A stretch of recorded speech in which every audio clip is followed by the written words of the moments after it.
Hello बच्चों, let's read the question. So question says that aluminium is diagonally related to. Aluminium diagonally किससे related है? तो थोड़ा सा पीरियोडिक टेबल की बात कर लेते हैं, ठीक है। पीरियोडिक टेबल में फर्स्ट यहाँ पे आपका सेकंड पीरियड में, फर्स्ट पीरियड में तो हाइड्रोजन और हीलियम है, सेकंड पीरियड में क्या होता है, लिथियम होता है, लिथियम के बाद बेरिलियम होता है, और आगे आप देखोगे तो बोरोन होता है, बीच में यहाँ पे डी ब्लॉक एलिमेंट्स हैं, ठीक है, और ये पी ब्लॉक है, ये एस ब्लॉक का एलिमेंट्स है जिसमें 2 ग्रुप होते हैं फर्स्ट सेकेंड, और पी ब्लॉक में टोटल 6 ग्रुप होते हैं। तो boron, carbon, nitrogen, oxygen, fluorine और यहाँ पे नियोन होता है। थर्ड पीरियड की बात करें तो थर्ड पीरियड में कौन सा होता है, सोडियम, मैग्नीशियम और फिर एल्युमिनियम, ठीक है। इसके जस्ट नीचे फिर आपका डी ब्लॉक स्टार्ट होगा, यहाँ पे टोटल 10 एलिमेंट्स होंगे, तो टोटल 10 एलिमेंट्स यहाँ पे है आपका। तो एल्युमिनियम के बाद क्या होता है आपका, सिलिकॉन, फास्फोरस, फिर आपका यहाँ पे सल्फर और क्लोरीन एंड देन आर्गन, ठीक है। अब यहाँ की बात करते हैं डायगोनल।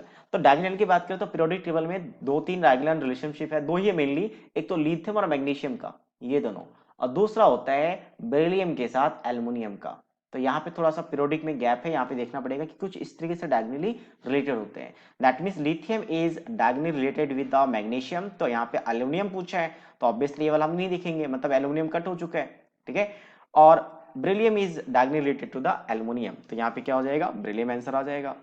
यहाँ की बात करें तो कार्बन थोड़ा सा रिलेटेड होता है किसके साथ, बेरिलियम थोड़ा सा रिलेटेड होता है किसके साथ, सिलिकॉन के साथ, बट कार्बन फास्फोरस के साथ कोई रिलेटेड नहीं होता, ठीक है। थोड़ा सा बेरिलियम और सिलिकॉन में भी थोड़ी बहुत प्रॉपर्टीज आते हैं, बट इतना ज्यादा नहीं, इसके इतना कंसिडर नहीं किया जाता, मेनली दो ही है, तो दो ही है, तो आंसर बी है, तो ये भी आपका क्या हो जाएगा, इनकरेक्ट हो जाएगा, आपके पास ये दोनों आएगा ही नहीं, ठीक है।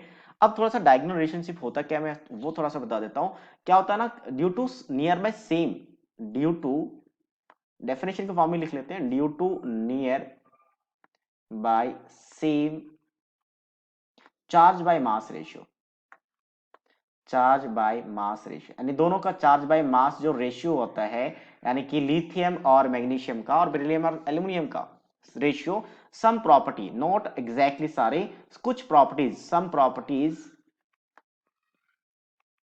Are found to be similar, are found to be similar, ठीक है, सिमिलर। तो इसके वजह से हम इसे क्या कहते हैं, diagonal relationships. That means option C is the right answer of this question. So I hope you understood it well. All the best.